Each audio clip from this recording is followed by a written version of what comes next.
A'udzubillahi minasyaitonirrajim. Bismillahirrahmanirrahim. Alhamdulillahirabbil alamin. Allahumma shalli ala Muhammad wa ala ali Muhammad. Rabbana zalamna anfusana wa illam taghfir lana wa tarhamna lanakunanna minal khasirin. Rabbi shrah li sadri wa yassir li amri wahlul 'uqdatam min lisani yafqahu qawli. Amin. Amin ya rabbal alamin. Alhamdulillah kita bisa berjumpa kembali di hari Minggu ini untuk kita lanjutkan kajian kita di dalam surat Al-Baqarah. Minggu lalu kita sudah menyelesaikan sampai ayat ke-20 ya. Oke, sebelum masuk ayat berikutnya, kita coba recap kembali pelajaran yang sudah kita pelajari. Jadi kita baru sampai bagian awal atau kelompok ke-1 di dalam surat Al-Baqarah ya. Kelompok 1 itu menjelaskan apa? Yaitu menjelaskan tentang hati sebenarnya. Ya, hati manusia itu akan menjadi tiga kelompok manusia. Kelompok yang pertama adalah kelompok orang-orang yang beriman, ayat 1 sampai ayat ke-5. Ya. Kemudian ayat ke-6 dan ayat ke-7 itu menjelaskan tentang orang-orang kafir. Oke. Kemudian ayat ke-8 sampai ayat ke-20 itu menjelaskan orang-orang munafik. Ya. Jadi hati kita itu cenderung kemana? Berimankah, kepada kafirkah, atau kepada munafik? Dan dibebaskan untuk memilih. Ya, dibebaskan untuk memilih, gitu ya. Oke.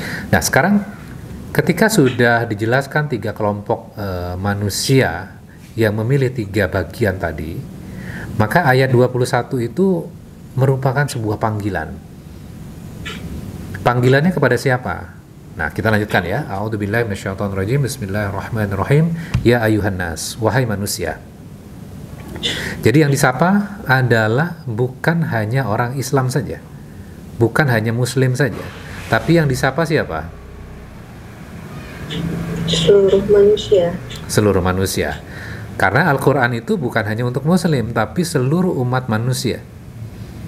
Semua manusia itu baik kafir, munafik, kemudian orang beriman, itu semua hambanya Allah nggak? Makhluknya Allah nggak? Iya. Makhluknya Allah. Maka setiap makhluk itu Allah sapa dengan panggilan yang sangat mulia. Wahai manusia. Kemudian di bagian awal ini seruannya adalah ya ayuhan nasu ubudu. Wahai manusia, sembahlah kalian Rabbukumul ladzi khalaqakum. Sembahlah Tuhan kalian yang telah menciptakan kalian. Nah, di situ ada kata i'budu.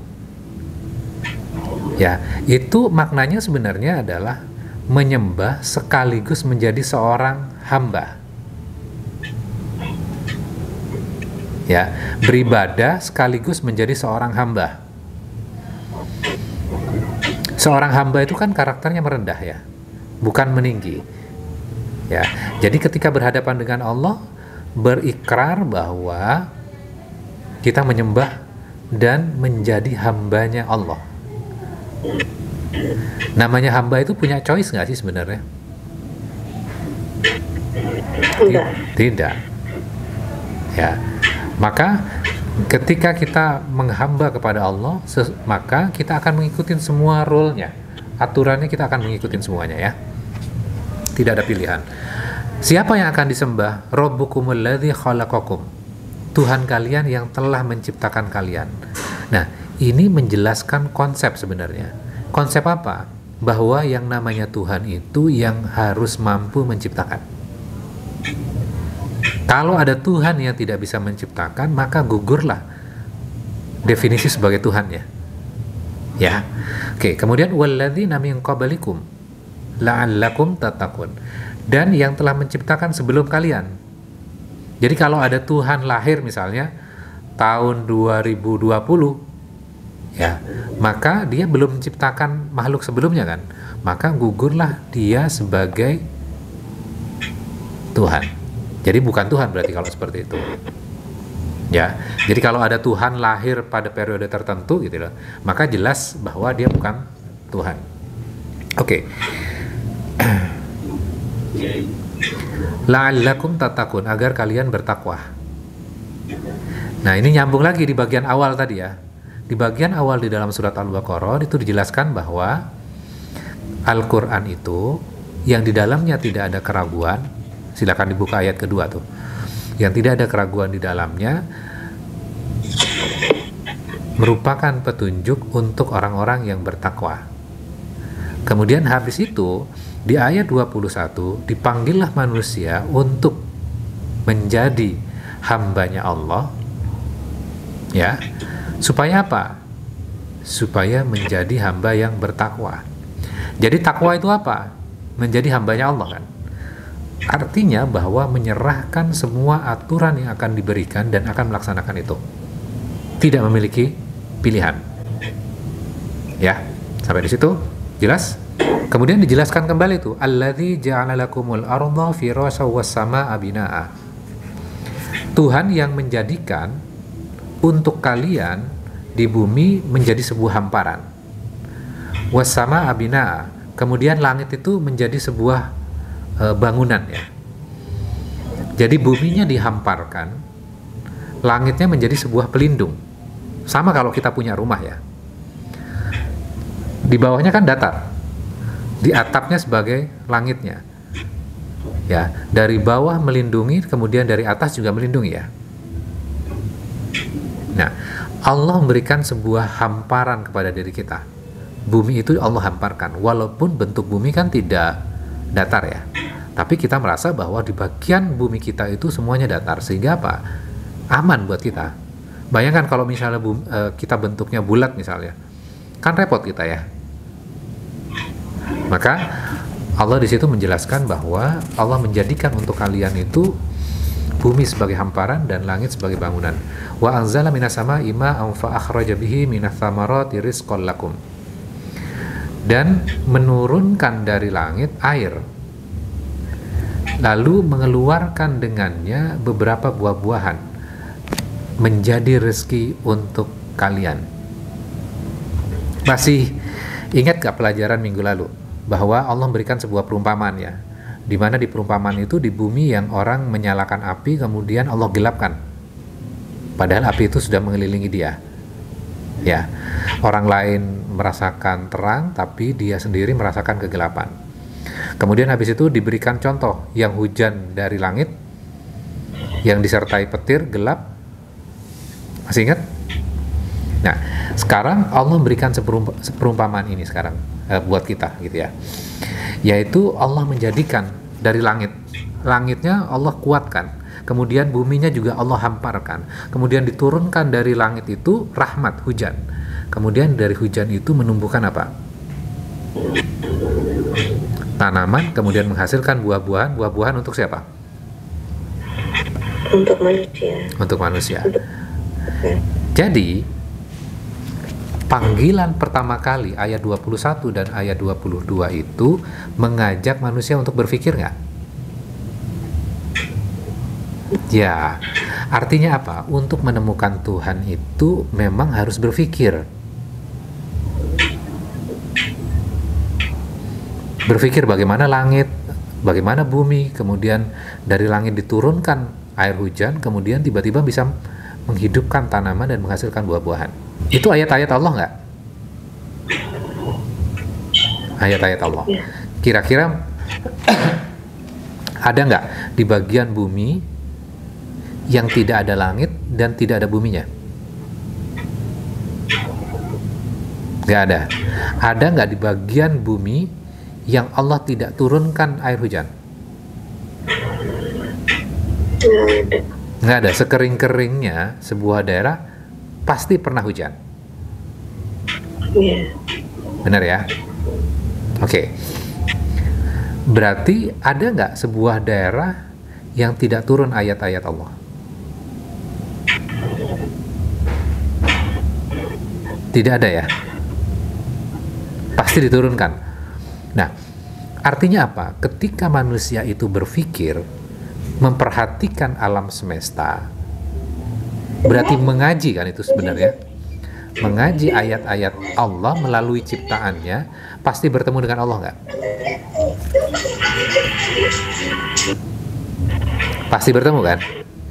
Maka sesungguhnya dari ayat ini, ketika manusia itu berpikir, pasti akan menemukan Tuhannya. Oke. Jelas ya sampai ayat 22. Kemudian kita lanjutkan. Ayat 23. Wa in kuntum fi raibim mimma nazzalna ala abdina fa'tu bi suratin min mithlihi. Dan jika kalian meragukan Al-Qur'an yang kami turunkan kepada hamba kami, maka buatlah satu surat semisal dengannya. Wada'u syuhada'akum min dunillahi in kuntum shadiqin. Dan serulah penolong-penolong kalian selain Allah jika kalian orang-orang yang benar. Nah, di bagian awal tadi ayat 21 dan 22 itu kan mengajak berpikir. Oke, kalau kalian masih tidak percaya ya bahwa Al-Qur'an itu diturunkan dari Allah kepada Nabi Muhammad, maka sekarang diberikan sebuah tantangan. Tantangannya apa? Buatlah satu surat. Oke, kalau kamu nggak sanggup membuat satu surat, maka kamu kolaborasi, collab dengan yang lain. Ya.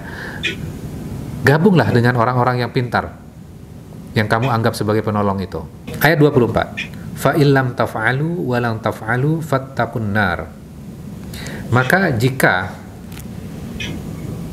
kalian tidak dapat membuat dan tidak akan dapat membuat, maka takutlah kalian dengan api neraka. Istilahnya gini, kalau misalnya sudah ditantang, kemudian tidak sanggup memenuhi tantangan itu, berarti kan harusnya ngalah dong, mengakui kekalahan kan? Kalau kamu nggak mau ngaku kalah, gitu ya, kamu masih terus menentang, maka siap-siap saja. Dengan apa? Dengan neraka. Logis nggak ayat ini?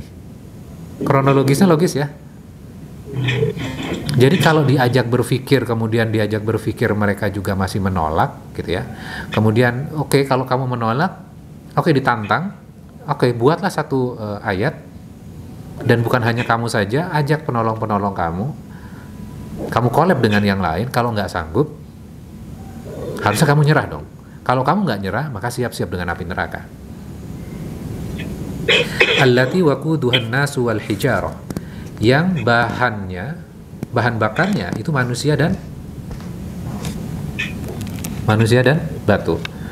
Uiddat lil kafirin, mereka itu disediakan bagi orang-orang kafir. Ingat definisi kafir, kita sudah belajar. Definisinya apa? Ayo ibu bapak. Kufur nikmat. Kufur nikmat. Tidak beriman. Tidak beriman. Tidak beriman. Masih ingat definisi yang gambarannya adalah sebuah benih yang ditanam, kemudian benih itu tumbuh, kemudian ditutup, mau tumbuh lagi, ditutup kembali. Itu adalah definisi.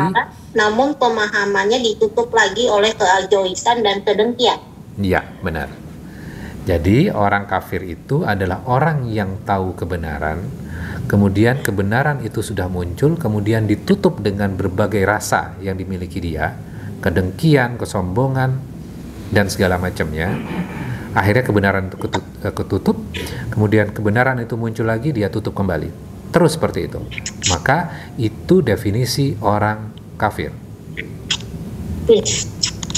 Jadi orang kafir itu harus tahu lebih dahulu, ya. Jadi kalau misalnya dia nggak tahu, belum tentu masuk definisi kafir kan? Belum tentu. Oke. Maka orang-orang kafir yang di dalam ayat ini dijelaskan, kan sudah diajak untuk berpikir, ya, diajak untuk berpikir, melihat alam semesta, termasuk Muslim loh. Muslim juga diajak untuk berpikir. Kadang-kadang kan kita beragama Islam karena memang orang tua kita Islam. Tapi kita harus mencari Tuhan kita, gitu loh. Harus menemukan. Karena kalau misalnya tidak menemukan, maka ibadahnya akan biasa saja. Gitu. Ya, karena orang tua saya Islam, ya, ini agama warisan. Akan berbeda kualitasnya dengan seseorang yang mencari Tuhannya, kemudian menemukan Tuhannya. Makanya orang-orang yang mu'allaf itu biasanya kan keimanannya lebih apa namanya, lebih kuat ya. Kemudian keinginan belajarnya lebih tinggi dan segala macamnya. Karena mereka mencari dan menemukan Tuhannya. Maka kita yang muslim karena apa namanya, keturunan, maka kita juga harus mencari dan menemukan. Ketika kita sudah menemukan, maka level ibadahnya akan berbeda tuh. Ya. Oke. Kemudian setelah diberi ditantang diajak untuk berpikir, kemudian ditantang mereka juga nggak sanggup dan pasti nggak akan sanggup, harusnya kamu berserah diri dong. Berserah diri itu dalam agama kita disebut apa? Muslim. Muslim itu berserah diri kepada Allah. Ya, tapi kalau dia tidak mau berserah diri kepada Allah dan menentang kebenaran, maka namanya kafir.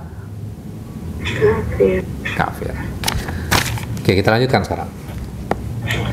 Wa basyiril ladzina amanu wa 'amilus solihati anna lahum jannatin tajri min tahtihal anhar. Oke, kalau ayat 24 berbicara tentang balasan untuk orang-orang kafir. Kemudian ayat 25 itu memberikan sebuah kabar gembira. Kepada siapa? Kepada orang-orang yang beriman dan berbuat kebaikan. Jadi di sini ini ada dua syarat untuk mendapatkan reward. Syaratnya apa?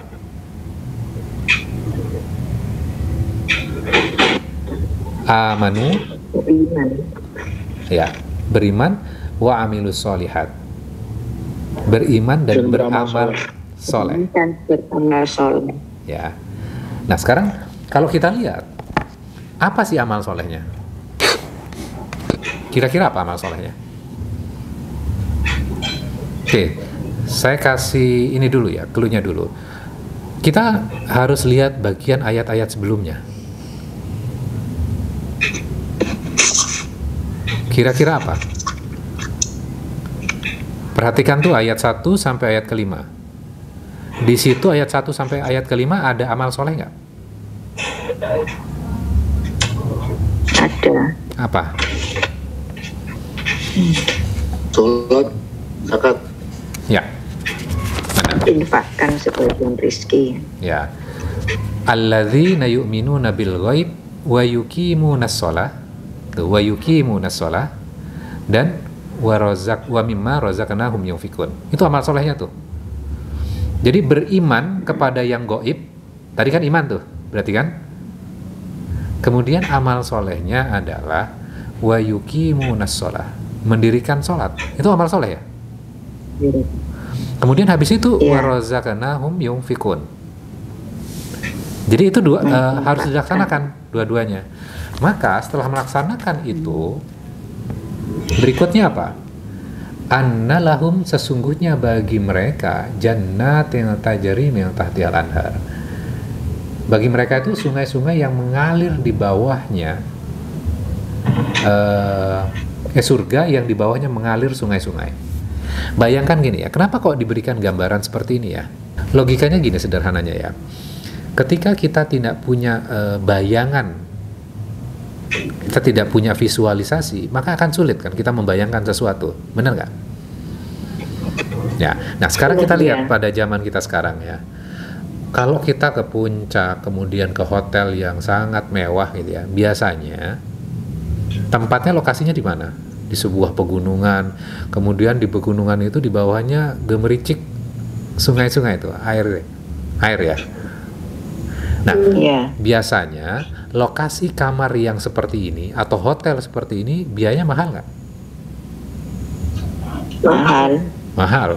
View-nya sudah bagus, di bawahnya ada sungai yang gemericik gitu ya. Kita kan senang ya dengan hotel-hotel seperti ini.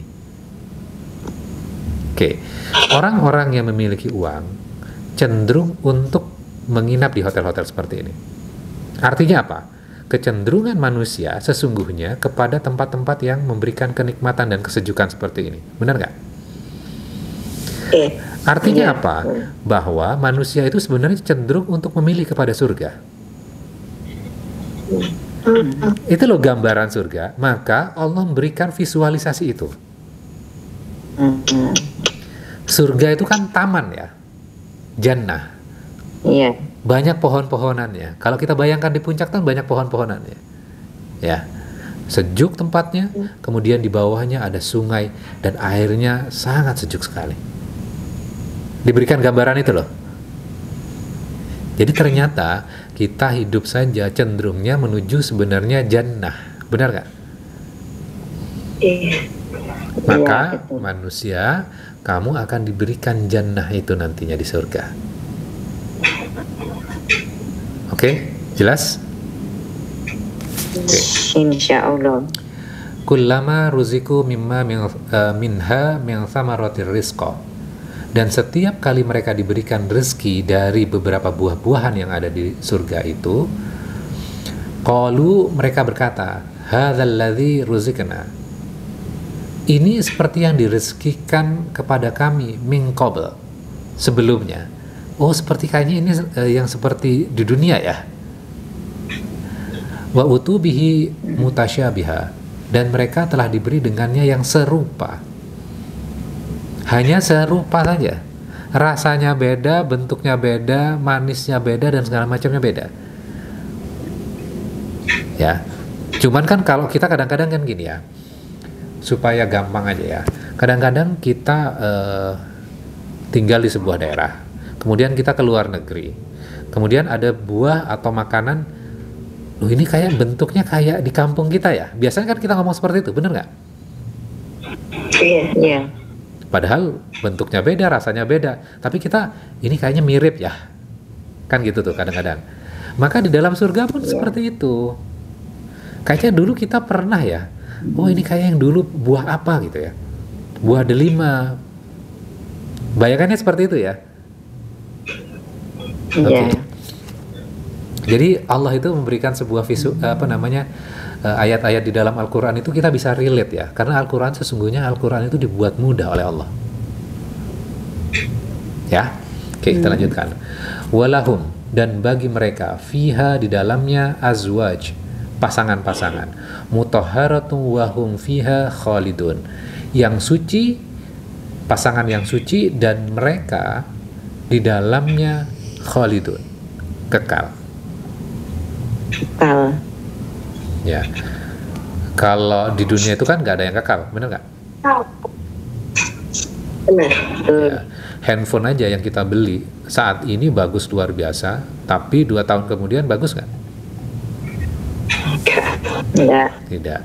Rumah yang kita beli atau rumah yang kita bangun pertama kali kan keren ya, tapi setelah 10 tahun ada aja rusaknya. Ya, kita lihat ya rumahnya orang-orang yang kaya gitu ya, yang dulunya kaya gitu ya, kemudian sekarang udah nggak begitu kaya. Biasanya kan rumahnya hancur-hancuran, biasanya rumahnya gede, nggak kerurus, terus kolam renangnya paling tahan berapa tahun? Nggak lama, habis itu kan udah terbengkalai kan. Ya, kalau di dalam surga semuanya kekal. Pasangan ketika pertama kali nikah cantik ganteng nggak? Iya. Oke, kemudian setelah 20 tahun kemudian udah tidak lagi. Maka Allah mengatakan di sini adalah pasangannya itu suci ya, dan kekal. Jadi awet gitu ya. Tanpa diberikan pengawet juga di sana juga awet ya. Jadi karena kekal di situ ya. Innallaha la yastahyi ayyadriba mathalam ma ba'udatan fama fawqaha. Sesungguhnya Allah tidak malu untuk apa? Untuk Allah membuat sebuah perumpamaan seperti apa? Seperti nyamuk. Bahkan apa saja yang lebih rendah dibandingkan nyamuk itu. Nah sekarang gini ya, seorang guru ya, saya berikan ilustrasi supaya bisa memahami ayat ini. Seorang guru yang baik perlu memberikan sebuah impresi bahwa gurunya itu pintar, atau memberikan contoh yang mudah supaya muridnya paham. Saya ulang lagi, seorang guru yang pintar harus mengimpress atau membuat takjub muridnya bahwa guru ini pintar, atau memberikan contoh yang simple, yang mudah difahami oleh murid-muridnya. Yang mudah, yang simpel. yang simpel. Makanya kan kalau kita punya pengalaman pernah kuliah, biasanya seorang profesor itu dibandingkan lulusan yang S1 misalnya, itu contohnya juga berbeda tuh. Biasanya sang profesor itu memberikan contoh yang sederhana dan menurut kita gampang ya difahaminya ya. Pernah merasakan itu nggak? Atau seorang guru di kelas, dia memberikan contoh-contoh yang sederhana sehingga kita mudah memahaminya, tanpa dia menunjukkan dia itu pinter gitu ya. Maka kita bisa pahami dengan contoh tadi, Allah itu kan maha segalanya ya. Gampang bagi Allah untuk memberikan contoh yang sulit, tapi Allah nggak memilih itu loh. Contoh yang diberikan itu yang sederhana, yang gampang difahami oleh orang. Ya.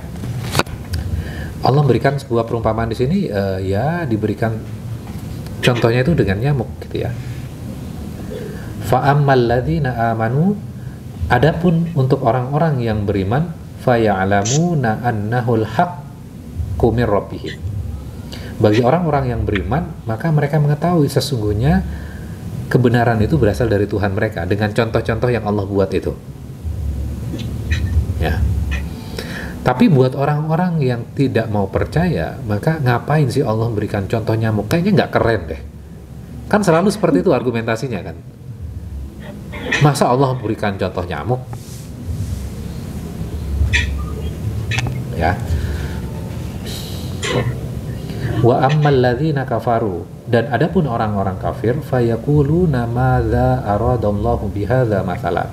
Maka mereka mengatakan, apa maksud Allah ini sebenarnya memberikan contoh yang kayak gini nih? Gitu tuh. Itu ungkapan orang-orang kafir itu. Yudillu bihi katsira wa yahdi bihi katsira. Dia menyesatkan dengan banyak melalui contoh-contoh itu, dan banyak juga yang diberikan petunjuk. Ya, contohnya sama, tapi orang-orang kafir itu akhirnya mereka menambah kekafirannya. Dengan contoh yang sama juga, banyak juga yang Allah berikan petunjuk dengan contoh-contoh itu. Tergantung apa? Tergantung hatinya. Kalau dia sudah tahu kebenaran, kemudian dia tidak menutup kebenaran itu di dalam hatinya, terus dia berpikir, pasti dia akan bertemu dengan kebenaran itu. Akan bertemu dengan Allah. Tapi ketika dia tahu kebenaran, waduh, kalau saya mengaku beriman, hancur karir saya. Hancur karir politik saya misalnya. Maka orang-orang seperti itu, termasuk orang-orang kafir, maka Allah tidak memberikan petunjuk kepada mereka.